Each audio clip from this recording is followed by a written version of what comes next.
welcome to this vision and goal setting workshop for the second half of 2022. I did a similar workshop in December of 2021, but I kind of figured, we're halfway through the year now, and it's a good time, to see how you're getting on, and also to get back on track or to review your goals. Sometimes life changes a lot, and the goals that you had set, at the beginning of the year, maybe not that relevant to you anymore. So it's as good a time as any to be reviewing this stuff.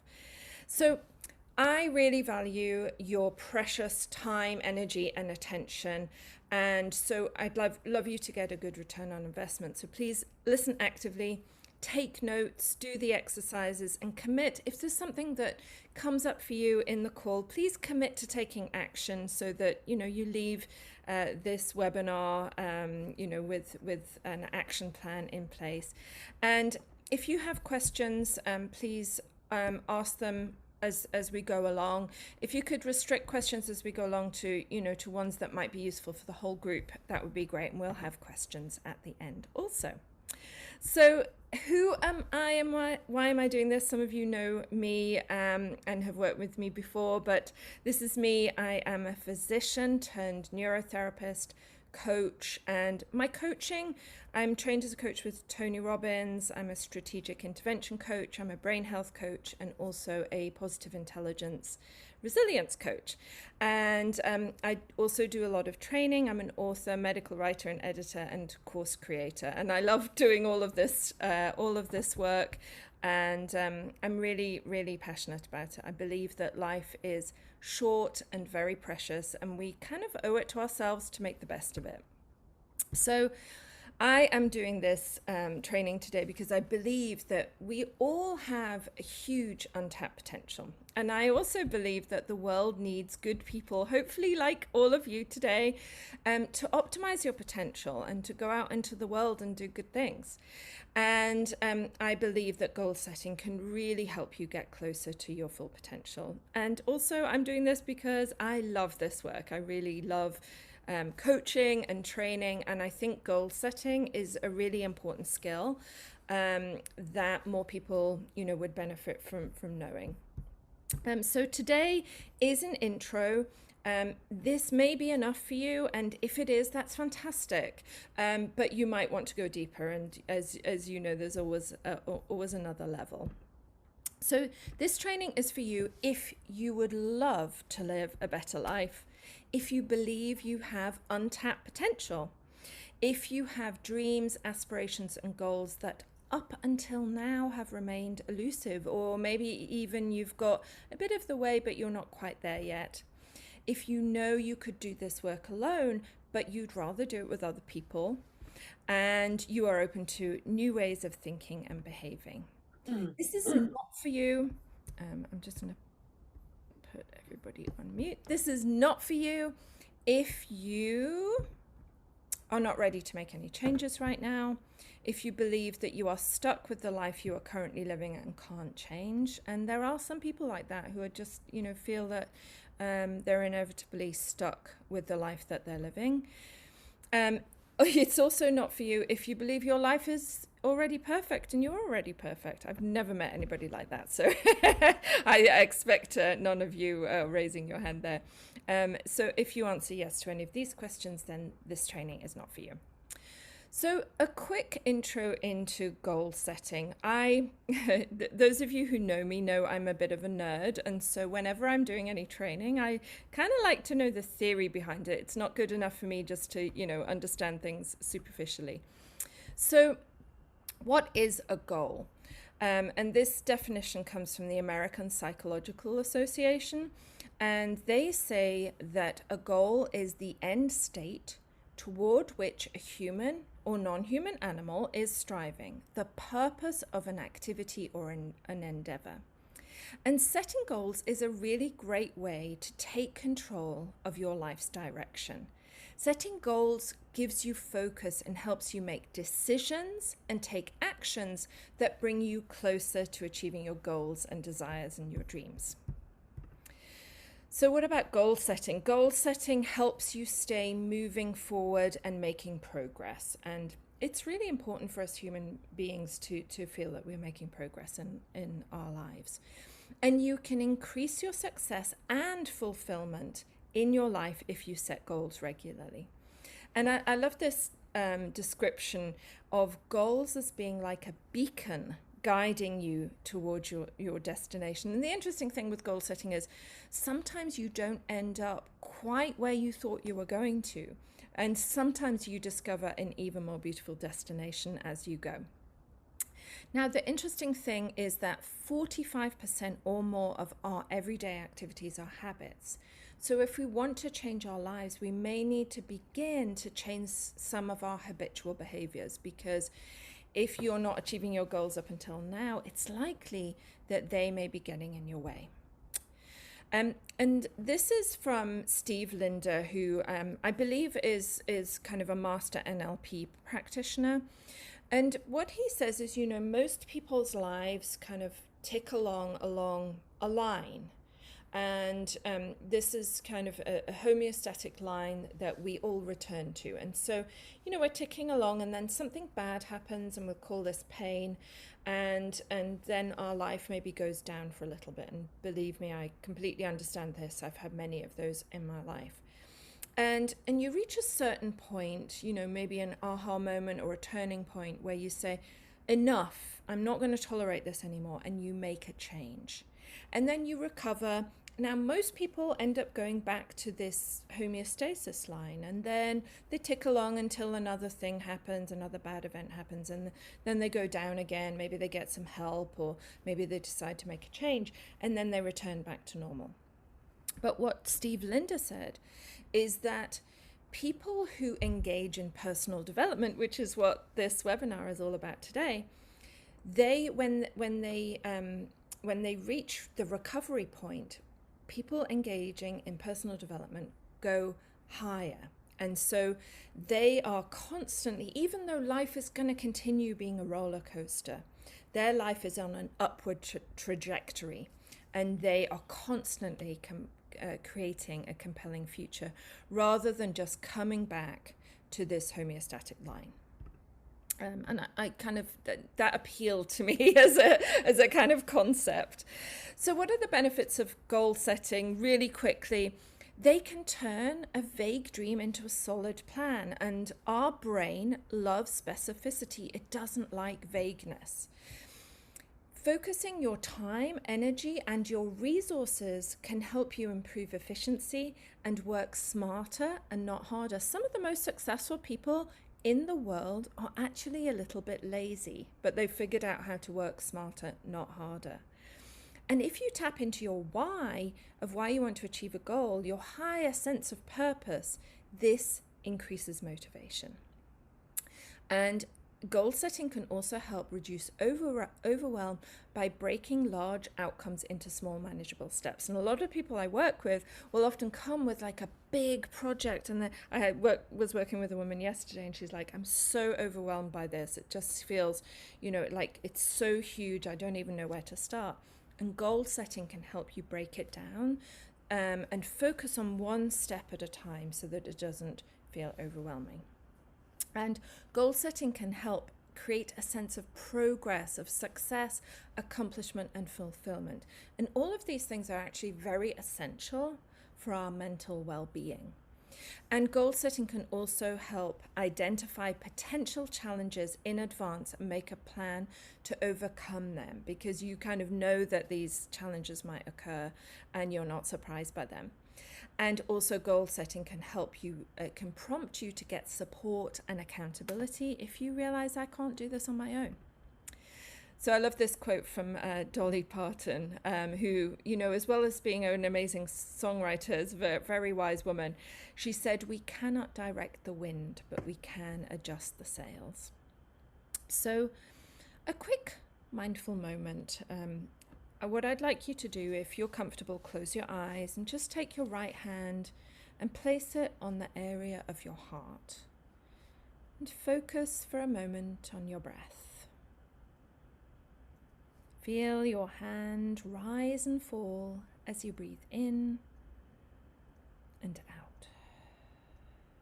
Breathe in and out. And I want you to think of something or someone in your life that you are grateful for.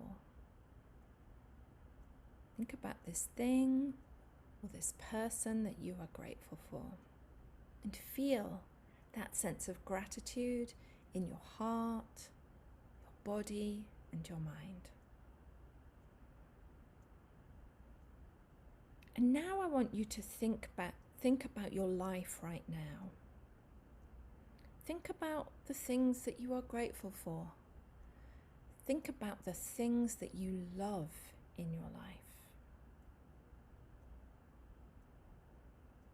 And savor those things right now.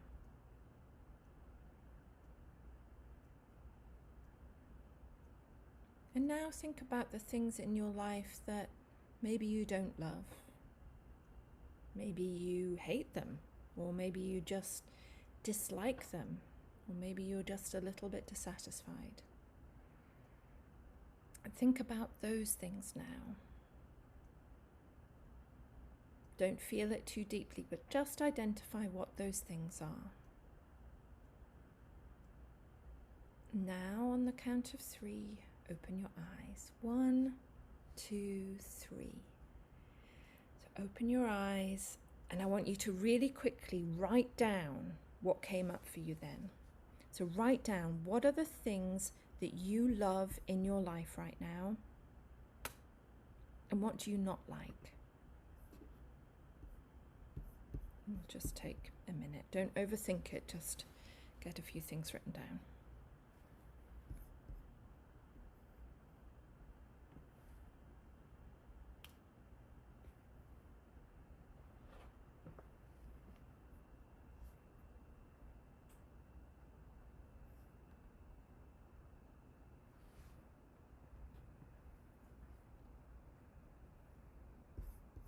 Wonderful. So you may have noticed we've segued into the first exercise, the first prompt in the webinar. And if you downloaded the worksheet, you'll see these are the first 2 questions. If you didn't, honestly, don't worry, don't give it a second thought. So write down the things that you love and the things that you don't love. Hopefully you've already got those down.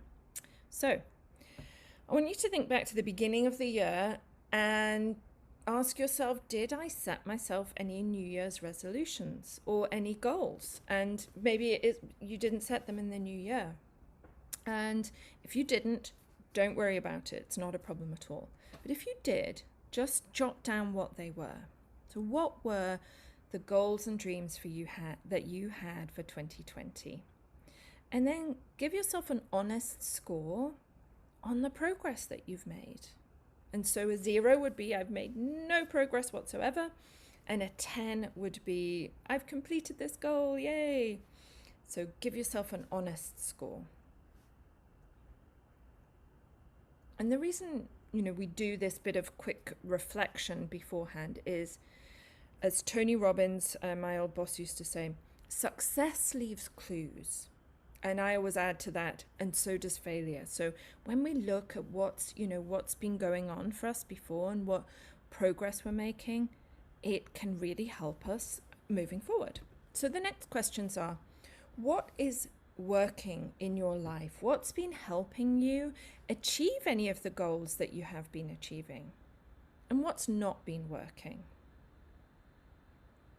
And then lastly, do you learn anything from this about yourself, about your life, about the world that you live in? So what do you learn? Because you're going to take this learning going forward. I'll just give you a bit of time.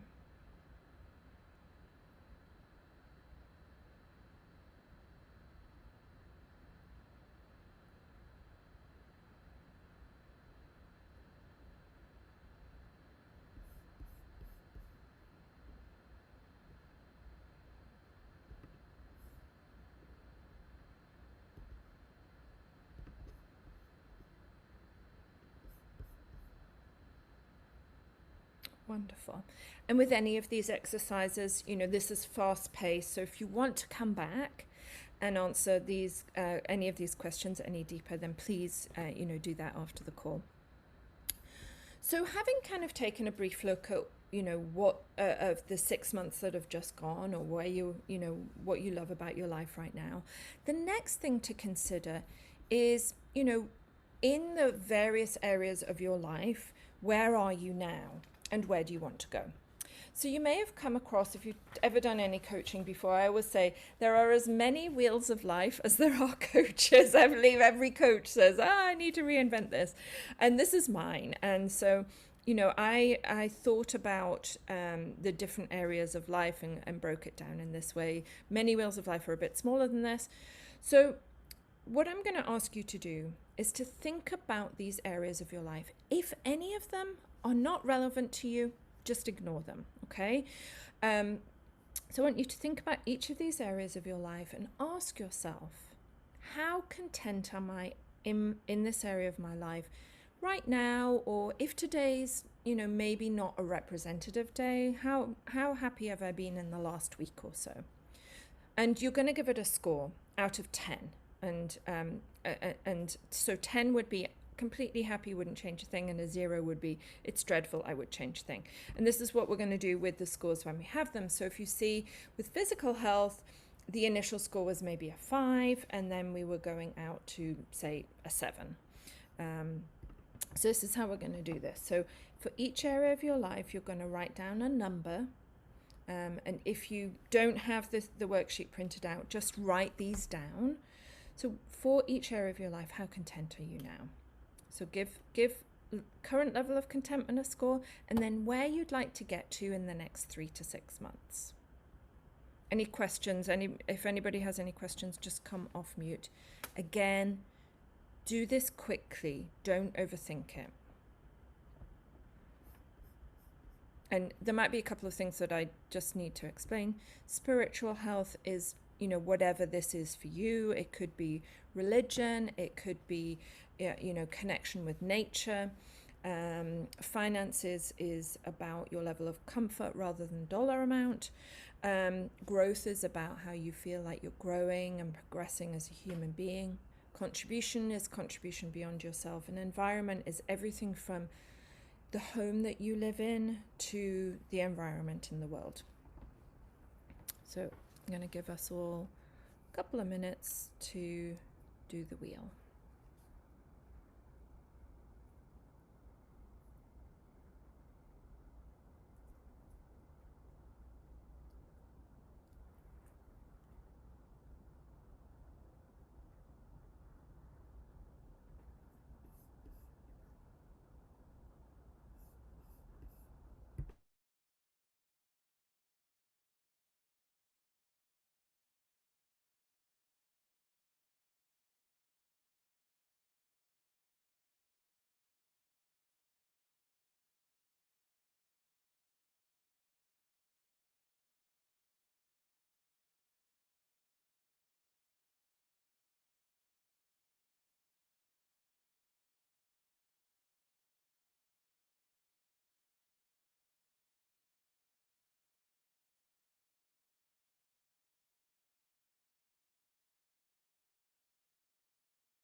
Wonderful. So I hope you've got some things written down on your wheel.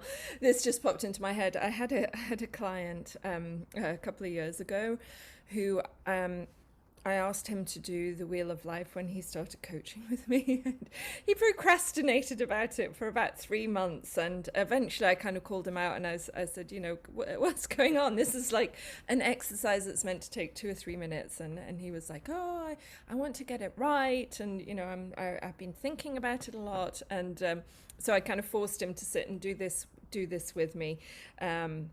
Because this is meant to be a snapshot, and also, the interesting, I do the Wheel of Life every 3 months, and it's fascinating how much it changes.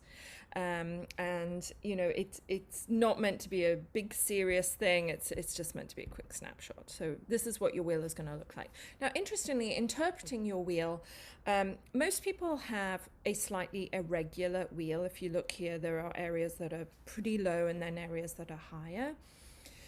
Some people have a very small wheel, and that may be a sign sometimes of depression or, serious problems going on in life. And I have to say, the first time I did the Wheel of Life, mine was very, very small because I was just really struggling to see the good things in my life. Like I said, most people have an irregular wheel. And also, sometimes when people achieve a goal or get up to say they get up to a 10 out of 10 for their physical health, or then the next time they do it, they create another level because you can always go higher. So it's a fascinating thing to go back and reflect on. So a quick extra exercise here. This is an exercise that I made up called the magic wand. So here's how the magic wand goes, and the questions are written out on your sheet again. Don't have to have the sheet. So I want you to imagine for a moment that I gift you a magic wand. And with this magic wand, you can change anything in your life. So what would you want to have less of? And what would you want to feel less often? What would you want to have more of, and what would you want to feel more often? So just answer those 4 for now.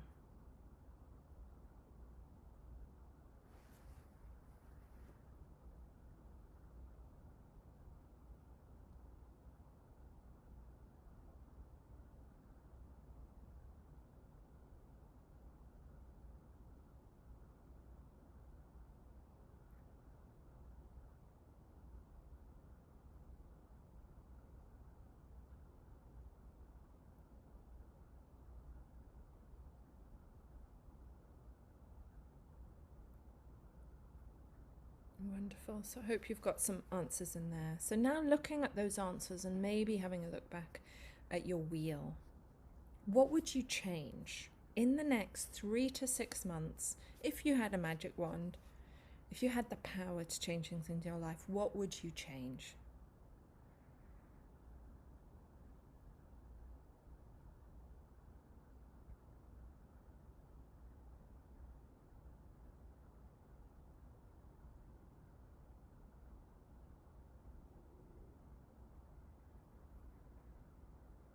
Wonderful.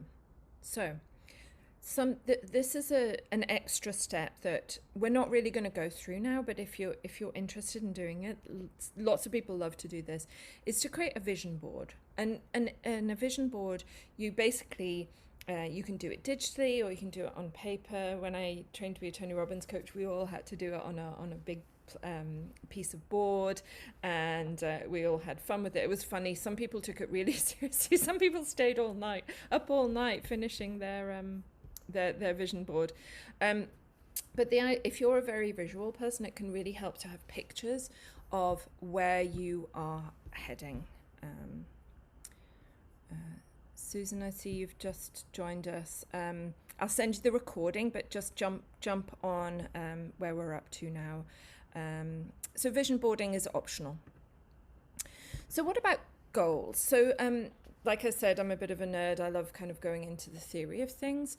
So a guy called Edwin Locke in 1982 researched goals, and he did it in a work environment. He was an industrial organizational psychologist. What's going on? Let me just find the mute. So, Susan, if you can hear. No. Sorry, everybody. Just mute. Okay. Okay. Sorry. The background noise gone now. So he looked at, what were the main factors that influence people becoming successful? And the answers were Goal specificity. Goals were best off not being vague.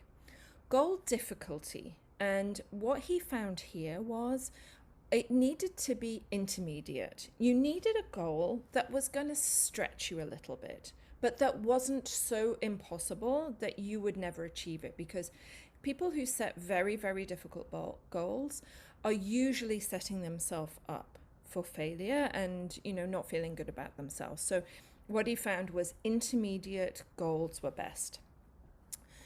Goals also needed to be important and relevant to you and your life, like not what society wanted for you, not what not what other people told you, but they needed to be important to you. You also needed to have a high level of personal commitment or drive, and this is sometimes called self-efficacy. And sometimes most people needed some level of external feedback also. And so you may have heard, if you've done any personal development, of SMART goals. SMART stands for specific, measurable, attainable, relevant, and time-based. So let me give you some quick examples. So a specific goal might be, I want to complete a course. Maybe you've signed up for a course and you want to complete it. Maybe you want to drop some weight. This is a goal that I'm personally working on right now. Next, it needs to be measurable. For example, you might say, I want to drop 10 pounds in the next 3 months. Or you might want to say, if it's a financial goal, I want to earn an extra $5,000, next month or by the end of 2022. It needs to be attainable. And this is this kind of intermediate level of difficulty. For example, I always use this example. So say I was a human being and I said I wanted to go into space. Now, for me, this is not an attainable goal. But if I was Elon Musk or some other multi-billionaire, especially if I owned a space rocket company, going into space by the end of 2022 might be an attainable goal for me. So attainability depends on your circumstances. It needs to be relevant to what's going on in your life. For example, I want to progress in my career, so I want to get a promotion. Or it may be relevant because I feel unhealthy. And it needs to have a time to it as well. You don't want to say, I just want to achieve this sometime in my life, because life, the months and the years go by very quickly. So pick a time and, shoot for that. So I'm going to ask you now to have a think about your life and what you want to change in it. And pick 3 to 5 goals. And don't spend too much time on them. We're going to do this very quickly. So maybe just pick kind of 3 areas of your life that you'd like to improve on. I'm going to get you to come back and, and work on them more after the call. So pick 3 to 5 now and just quickly, jot down a basic goal. And I say 3 to 5 because the research shows that's the optimal number. People who work on more than 5 tend to just get muddled and lose track. It's very rare for people to be able to work on more than 5.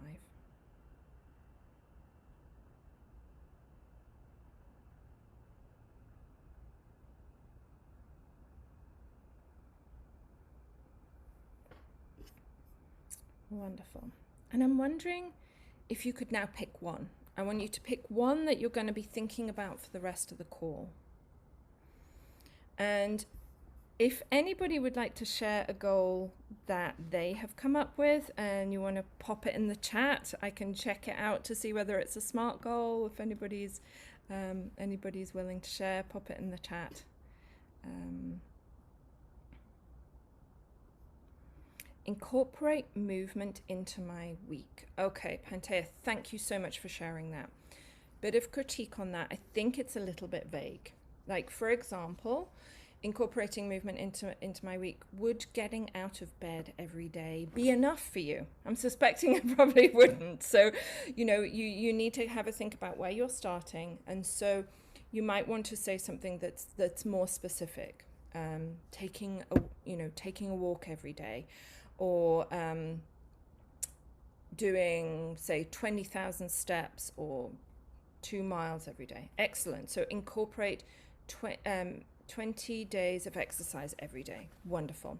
And you might want to have that on top of what you're already doing, because it's funny, I don't know if any of you can see, I've got this Aura ring, and it's interesting even when you're having a kind of a rest day, how much, moving around you already do. So, you might want to make that 20 minutes of daily exercise something that you do on top of just, moving around the house or, moving around at work. Excellent. Thank you so much.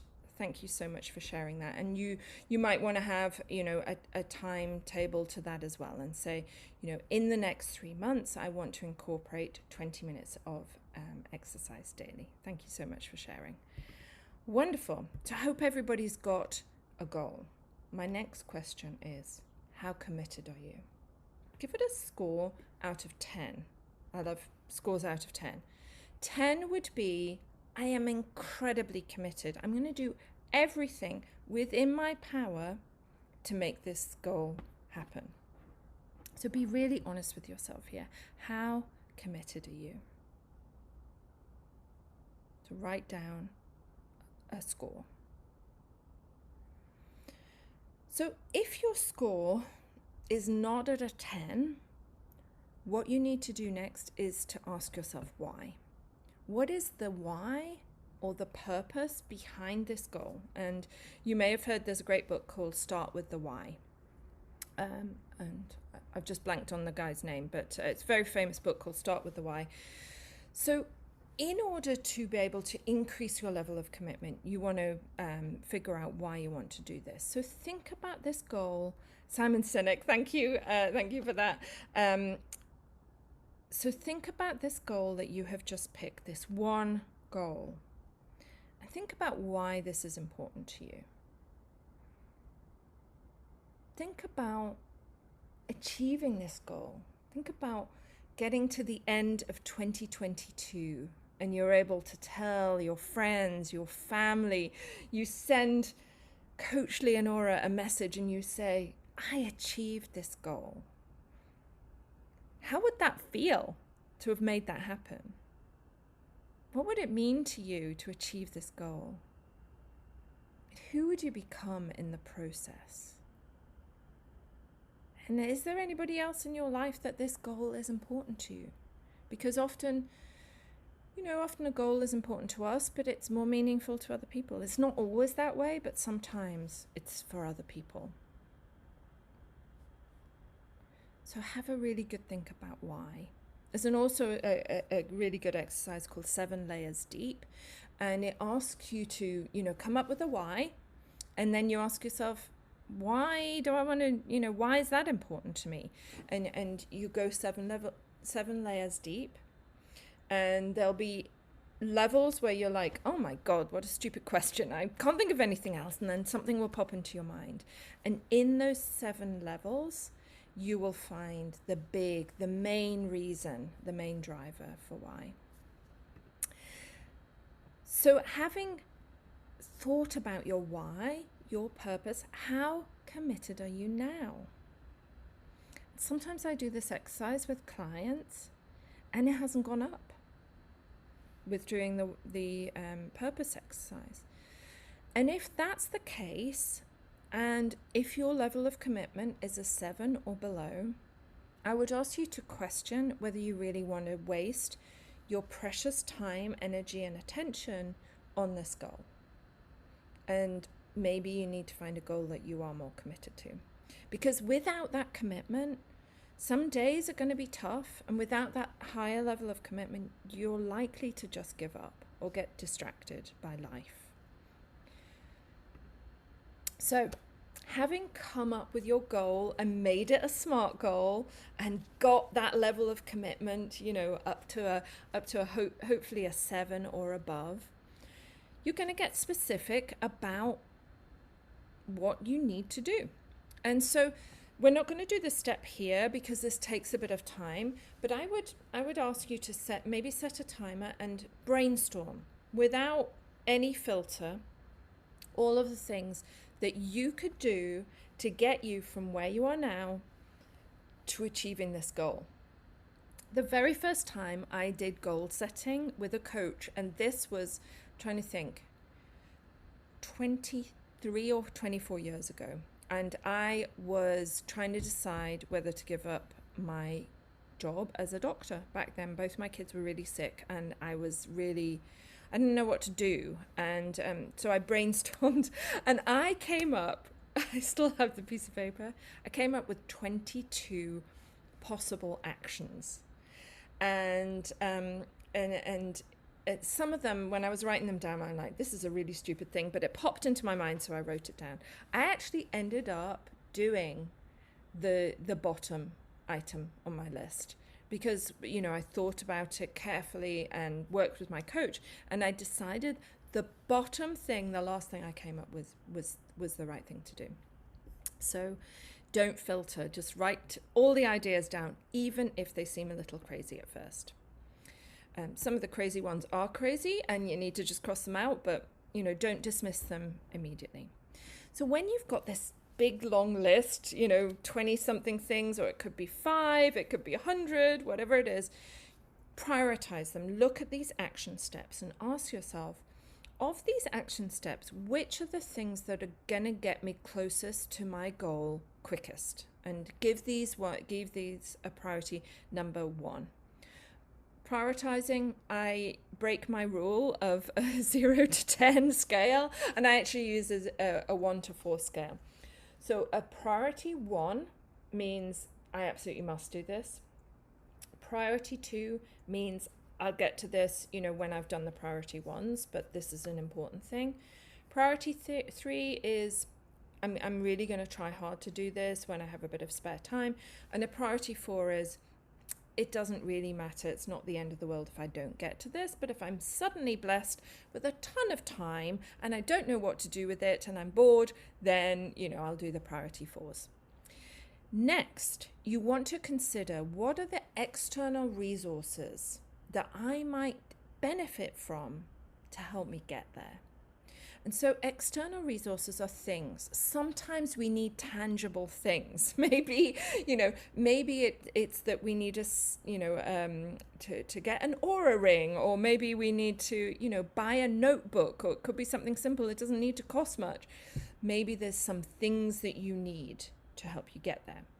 Maybe you need the external resources of people. Maybe you need to find an expert who can help you.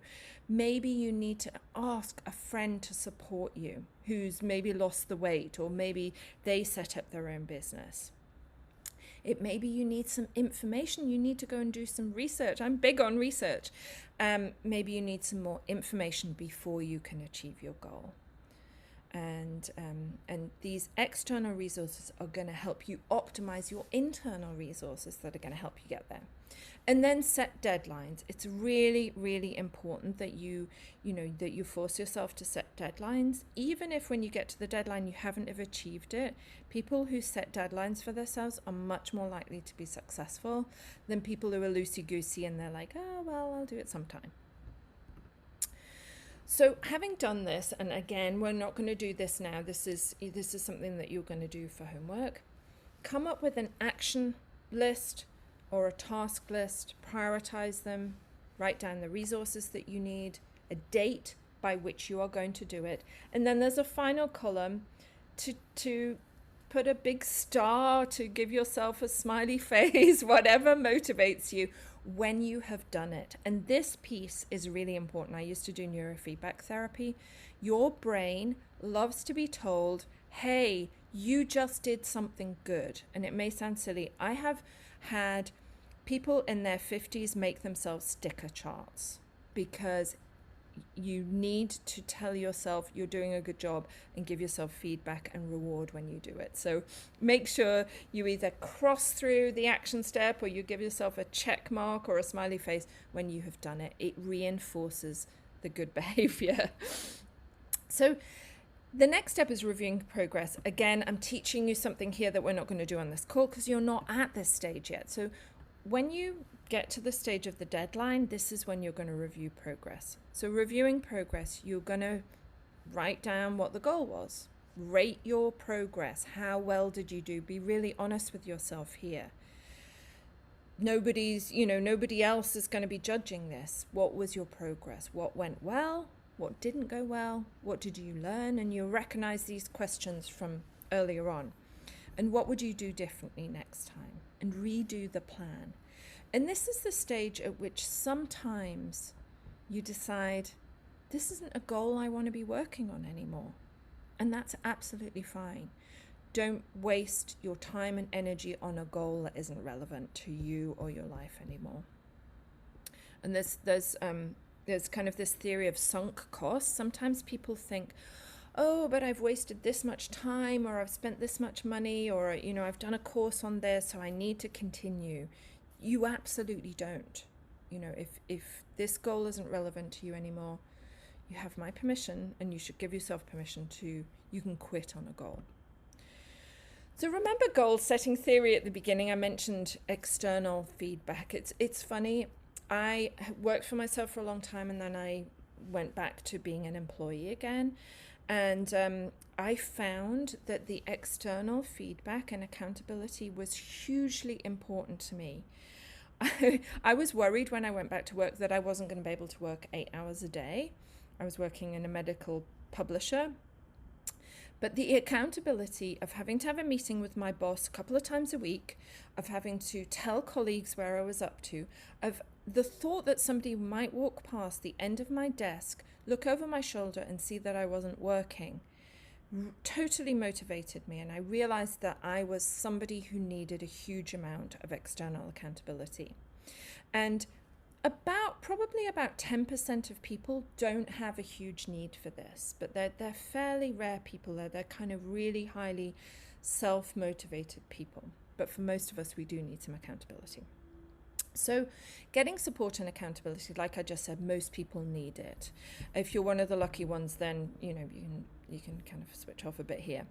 And most human beings only achieve a tiny percentage of their potential, and many people give up on their dreams. And even, I was thinking about very successful people earlier on today, even the highly successful people, there may be areas of their life that they have given up on, or they haven't achieved their full potential. You hear stories of so many people who, have huge success in one area of their life, but maybe, they don't have any friends, or they don't have any relationships, or, their health is not good. I don't think I've met anybody who's achieving their full potential in every area of their life. And just like with professional athletes, most highly successful people have a coach. So some of the benefits of coaching, and these are actually things that I've gathered from people that I've worked with. Benefits of coaching. A coach can help you see a different perspective on your life, your beliefs, your behaviors, your self-sabotage. And I've had so many clients say to me, oh my God, why did I not realize that myself? And the reason is we're often just too close to our own life. So you can't see what you cannot see. And sometimes that person to just kind of look from the outside and say, I've noticed a pattern here. So many times people have said, oh my goodness, you're so right. A coach can help you tap your full potential in, one or more areas of your life. A coach can also help you raise your standard. Maybe you've been a little bit lazy or complacent with an area of your life, and, a coach can help you push you a little bit. Sometimes we need to get clarity on what we really want. Sometimes we're being a bit vague, or sometimes we don't really know what we want. Sometimes you have issues or blocks that are getting in your way. A coach can help you figure out what those blocks are and come up with a plan to overcome them.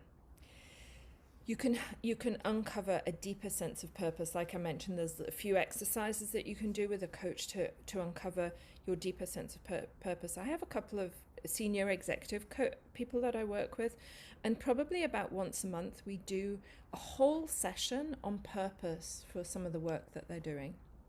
We go really deep. It can help you set realistic expectations. It's like that Goldilocks effect. Is it too hot or too cold? Is it too ambitious, or is it too or is it unambitious? You're not stretching yourself enough. A coach, I love strategic planning. A strategic plan can help you increase your chance of success. Some coaching sessions are about validation and honest feedback. And sometimes, sometimes I'll be thinking, oh my goodness, I didn't really do much in that call. And my client will say, thank you for listening to me today and validating and helping me realize that I'm not going crazy. Sometimes a coach can help you prevent making the same mistakes over and over again.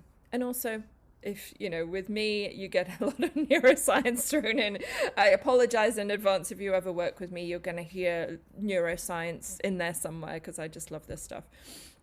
So how do you choose the right, if you think I need a coach, how do you choose the right coach? I believe fit is everything. And I believe there's a coach for everybody. Maybe there's a few people that are not a good fit for coaching and they need some other modality, and that's just fine. It's, for me, the most important thing is chemistry and trust.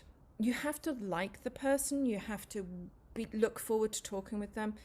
I had a coach once and the chemistry was just so wrong. And I'd spent a lot of money on this coaching and I dreaded it. I just didn't like her and I dreaded every call. And it was just not a good fit. And I ended up kind of quitting halfway through. It was just not a good process for me. You have to be able to trust your coach, and it takes time to build that trust. But if you can't be vulnerable and honest with your coach, who can you be with? After the chemistry and trust, you may want to look at coach training, expertise, experience, sometimes qualifications. Personally, I think those things, are second on the list. You also need to find a coach who's able to educate you at the right level, to be able to challenge you, motivate you, and inspire you, and sometimes kick your butt a little bit and, kind of call you out and say, you promised, you made a commitment to yourself that you were going to do this. So finding the right coach can help you do that. So next steps, and then we're going to come to some questions, and I see that there's some comments. Next steps, commit to yourself, honor yourself to work on these 3 to 5 goals. And be honest with yourself whether you think you can do it alone. And if you can do it alone, I love that. I've gone through periods of time where I've been able to do this work on my own. And then there's other times and I'm like, I've just got totally stuck. I just need somebody to be there and support me. Get support if you need it. Maybe it's a coach. Maybe it's a psychiatrist. Maybe it's a personal trainer. Maybe it's, something else. I don't know. But get support if you need it. It's really a sign of strength to know when you need support and to go out and get it. It's funny, I work with some young people and they have it in their mind that it's a sign of weakness to get support. It's really not. It's a sign of strength. And if you think that I might be a good fit for you as a coach and you're kind of like, oh, I'm intrigued, I'd love you to book a no commitment discovery call. And I know there's a couple of people on the call who've had discovery calls with me before. I just want to help you. There's no commitment. If you really enjoy the call and you want to work with me going forward, I would love that. But otherwise, I'd just love to be able to help you with something. And I hope my passion for the work that I do comes across. I love every minute of this work. So thank you for listening to the training today. This is my motto. You can settle for an ordinary life or you can become extraordinary.